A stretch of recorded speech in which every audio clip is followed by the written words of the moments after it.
Look closely at the scene from the Interstellar movie. Today, you can see the main hero of the story. Cooper, wherever he turns, he sees some event related to his daughter's past.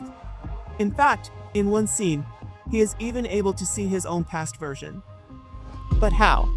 It is shown in the movie that as soon as he enters the black hole, he falls into a four-dimensional object, the Tesseract Cube.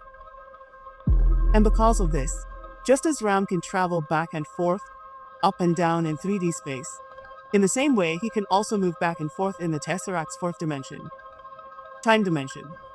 So is what is shown in this movie actually possible in reality? Now you all know the science of the Interstellar movie.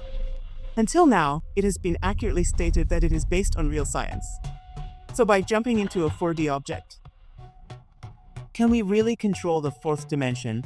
That is, the dimension of time? How would it feel if we could actually access the dimension of time? So are there time dimensions like those proven by different versions of string field theory? The universe can have anywhere from 5 to 26 dimensions. Superstring theory proves that the universe has 10 dimensions. So can we ordinary humans visualize these dimensions? And if yes, then how do they delve a little into one more interesting observation before understanding all those mind-boggling concepts? Let's now look at this scene from the Interstellar movie from his daughter's perspective. Here you can see that Cooper is able to interact with his daughter, but his daughter is neither able to see him nor hear him. Yet somehow she is kind of able to feel him. From his expression, it seems as if he is sensing someone's presence around him. So, are what we call spirits or ghosts? Are they beings from another dimension trying to communicate with us from that dimension? And if fourth dimension beings have the superpower to control time, then what kind of superpower would the beings living in the 10th dimension have? Let's assume. Let's deep dive into the world of this dimension and clear it up once and for all. In this, we understand all the senses and the matters of sense and what the actual scientific senses are on this whole issue. And what is pseudoscience?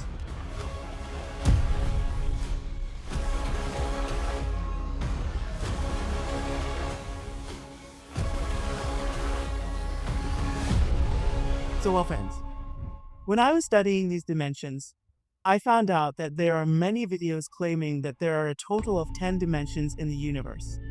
According to all these videos, as soon as you go above the third dimension, that is, into the fourth and fifth dimensions, as soon as you enter that well dimension, you will gain one power. The power to control time, with which you can slow, fast, rewind, fast forward, and do all these things. Conveniently speaking, by selecting any favorite moment running on the screen, you will be able to relive it once again. In fact, Cooper got the same power in the Interstellar movie. One large, foamy object, show called Tesseract, cue as soon as he jumps. You can see every moment of his daughter Morphe's life, sometimes rewinding and sometimes fast-forwarding. But in both these dimensions, and there are some limitations, you will not have any power to change the access you have. So if we want to change our past in these dimensions, we will have to go to an even higher, sixth dimension. When you step into the sixth dimension, you will basically gain all the powers that Doctor Strange from the MCU has. Now, if you have seen the Avengers, Infinity War movie, in it Doctor Strange is sitting like this, observing all those 14,605 possibilities of the war. In this, for time, you ultimately, The possible outcome counting possible. and then he himself gives the time stone to his enemy Thanos, saying, "Here, take it." And he does this only because Doctor Strange has seen in all these possibilities that in the particular timeline where he gives the time stone to Thanos without any rebellion, only in that timeline does Thanos lose in the end. Unfortunately, in the rest of the timelines, all the Avengers lose. That means he basically looked at all life's possibilities from his actions, selected the best one, and in a way, wrote his own future. Marvel has rights, but limitations. In sedation, you can only view and manipulate your own timeline, and that to only the existing timeline. You cannot create a new timeline. If you want this power too, you will have to rise up to the 7th or 8th dimension. I just want to take 1 minute of your time to tell you about a scam in the market that can cause your hair to fall out. This is a scam involving hair oil. So one tribal community, the Haki-Piki community, has been surviving by hunting in the forests for centuries. But due to the Wildlife Protection Act, the government has banned their hunting. After this, they started making Ayurvedic oils and spices at home from the herbs of the forests, even selling them, for which Modi ji also praised them. Now in this, their Nila Ampariya tribal, it became quite popular in the royal market, making this oil quite famous in foreign countries as well. Now, because people's hair was naturally growing with this oil and white hair was also turning black, and it has been proven in many researches that Ayurvedic oil is the best for hair. And seeing the high demand for this oil, some scammers started selling their own fake oil online at a very low price of $3.19, $6.99 using their photos and videos. Many people have started selling their fake products under their name as buy one, get one free, which is making the scammers earn in crores, but these tribals are suffering a significant loss. So now the question arises, how to order the real oil? So for this, you will have to buy this oil directly from this tribal community. The rest are not available on e-commerce websites. Whatever is there is fake. So I have put a number on the screen through which you can directly contact the same community and buy the oil from them. By doing this, you support hardworking and original people as well as promote local businesses. And now coming back to the topic we were discussing, that with access to the 7th and mention, forget about controlling your own timeline, you can literally create a new timeline.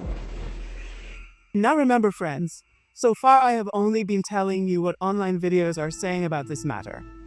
I have not yet started my actual analysis and scientific perspective on whether there is a consensus in model science on these concepts. So before understanding what abilities beings capable of accessing the 7th dimension will have, see, the reason is basically this.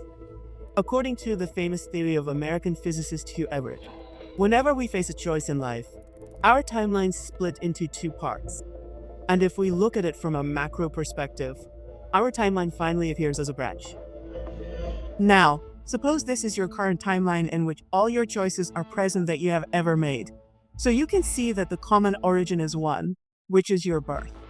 According to these videos, by the time you reach the 6th dimension, you can manipulate those choices on your timeline that have occurred after that origin point. But the most important choice, that is, in which house you will be born and what your origin will be, is not in your control. This will only be possible when you reach 7 or meaning. In D, you have seen your future, seen the problems that will occur, and even chosen where you will be born. But don't you think these abilities are still somewhat incomplete? So far, whatever you have been able to do, you have only done with your own timeline. You have not yet become capable of controlling others' timelines, nor do you have the power to control this universe. So technically, on the scale of this universe, you will still not be ultimately powerful. You will only be able to develop with your ability. If you rise above these dimensions and enter the lines of even higher dimensions and 10th dimensions.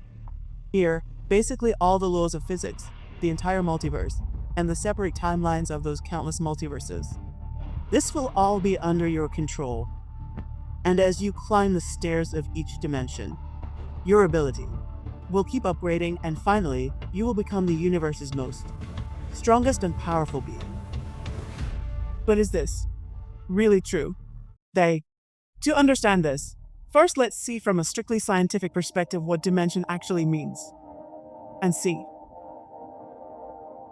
It's quite simple. Don't overthink it. So fundamentally, dimension means how much freedom an object has to move in space. For example, this is a point which has neither length, nor width, nor height, so at this point, you cannot move freely in any direction. And that's why this is a zero-dimension space constraint. If I stretch this point to make it longer, it will form a line. And on this line, you can move freely back and forth in at least one direction. And that's why this line is a one-dimensional space. Now, by stretching this line in such a way, a square will be formed in which you can move back and forth and left and right in 2 dimensions. So this becomes our 2-dimensional space. And finally, when I extend the square upwards, It forms a cube where you can move freely in 3 different dimensions: back and forth, left and right, and up and down. And because in our universe we can also move freely in these 3 dimensions, we say that we live in a 3-dimensional universe. Now, if you want to step into this, meaning the 4-dimensional space, then you have to further extend this cube to create a shape of space that we mathematically call a tesseract cube. Now, will jumping into this 4D tesseract cube allow us to control time? Well, I highly doubt that. I think so do you. Because, according to Einstein's theory of relativity, our universe is actually 4-dimensional, but its 4th dimension is not in space, but in time. The point here is that the nature of the time dimension is fundamentally very different. This is not a dimension like space, but is totally different. And we will talk further about how it is a different dimension from the space dimension. The notion in the Interstellar movie merges 2 different definitions of the 4th dimension to create a sci-fi mishmash, where Cooper, upon entering the black hole, falls into a Tesla cube representing the 4 dimensions of space. But then upon entering it, he starts to control the 4th dimension of time proposed by Einstein. And you will see this same logic in many videos on YouTube. Now, why is this logic wrong? Just wicked. This entire logic is based on the assumption that our universe works like a pre-planned block universe where all events have already occurred. They are playing in real time, and that's why we can play forward and backward. Just like in space dimension, we can make forward and backward movements, as if this universe is a 1 DVD in which all events are pre-installed, and it is possible to play it backward and forward. Now see what the problem is with this. If we visualize our universe in this way, it technically proves that this universe is deterministic and nothing is happening randomly that is not predetermined. Well, quantum mechanics, a major branch of science, has proven many times that everything in the universe occurs randomly at the most basic or fundamental level, i.e., the quantum level. And to prove this nature of the universe, scientists were awarded the Nobel Prize last year. So the concept of understanding time as just 1 dimension like space is clearly creating a big paradox. But you know, this is not the only paradox. There are 2 more paradoxes in line. The first is the grandfather paradox. According to this paradox, if one of us went back in time and tampered with their timeline, then the timelines of all other people connected to it would start collapsing like a domino. And even the original block universe's assumption that everything is already written will go against it. It's like everything is written, but the syllabus is constantly changing every few seconds. And this is why the possibility of a ghost or spirit being in a higher dimension and sitting there to meddle with our timeline is extremely unlikely. Second paradox, labs of entropy concept of thermodynamics. Now at this point, we will also learn about the real concept of time. Theoretical physicist Carlo Rovelli, who wrote an entire book called The Order of Time, Explaining Time, says that time is merely an illusion. It is just a measurement framework derived from constant repeated motion. For example, the clock's hands have constant repeated motion, the Earth's constant repeated motion around itself, the Earth's repeated motion around the Sun, measures any kind of change in the universe. For example, if we are going to point CB, the distance we have covered is measured in kilometers as a unit. In the same way, something called A that was going to change into B, how far it has reached on the path of change. Time was brought into the frame to measure it. So, understand the point here that time is not some magical thing that is creating change. Changes are driven by the second law of thermodynamics and entropy, dark energy, and quantum fluctuations. Time merely measures those changes. Now, we psychologically feel the flow of time because, as the second law of thermodynamics states, the entropy of the universe is continuously increasing and will keep increasing. In simple terms, the information in our universe will always keep increasing.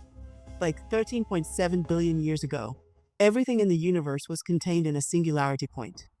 That is, information was almost zero. But then the Big Bang happened, the universe started expanding, and energy gave rise to protons, electrons, and neutrons. And then these fundamental particles combined to form more than 150 different elements.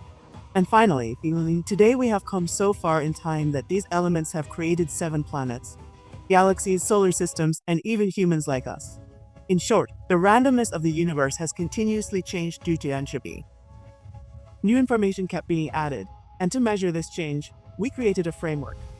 That is called time.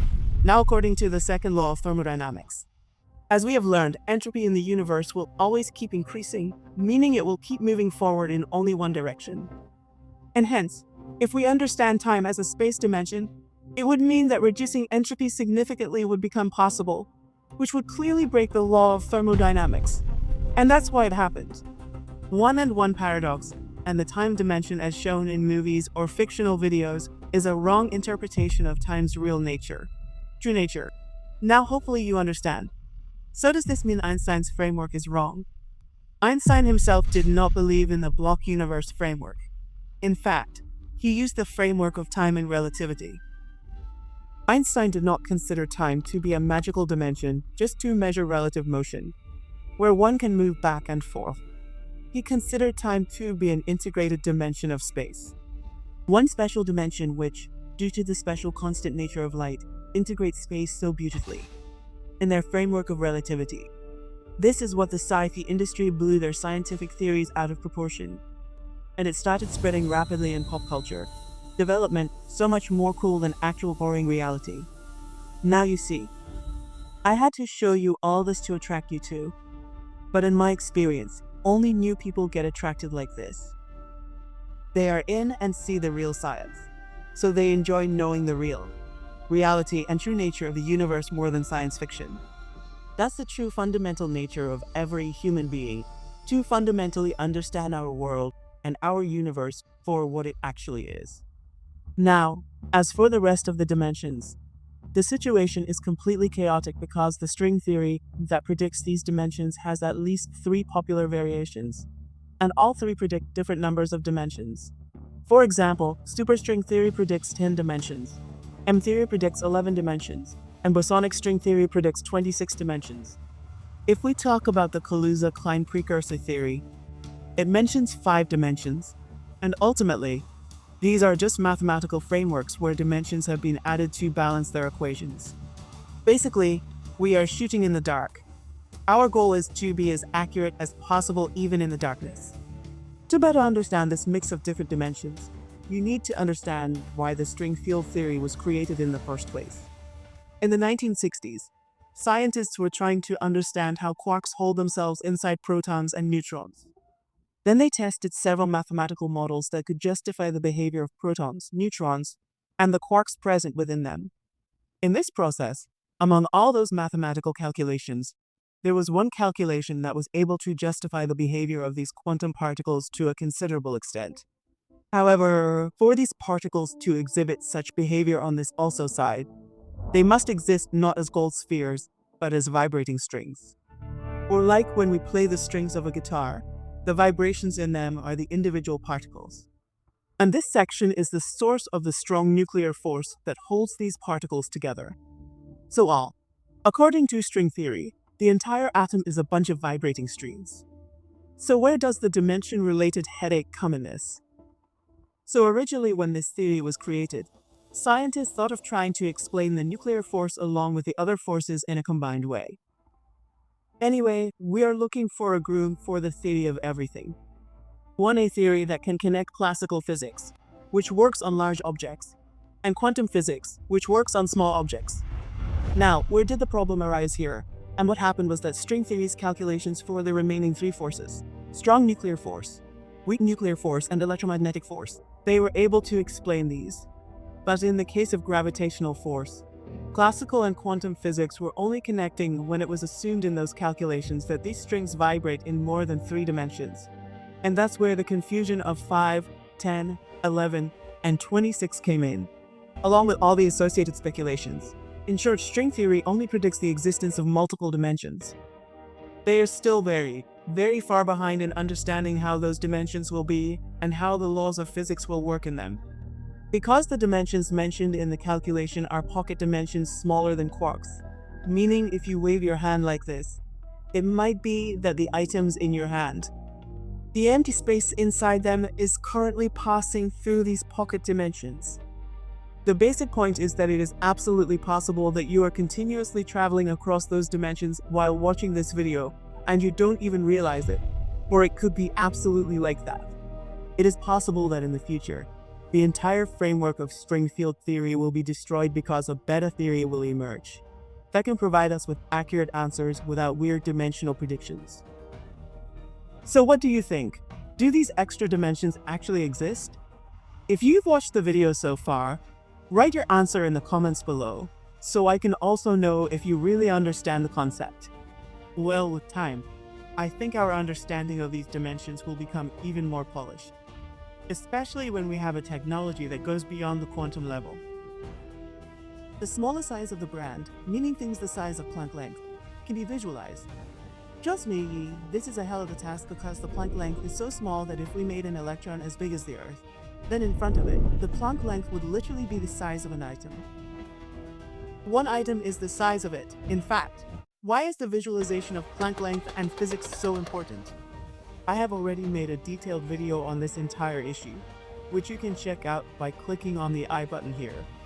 It's quite an interesting video for the unique perspective you'll get on how things work at the quantum level in science.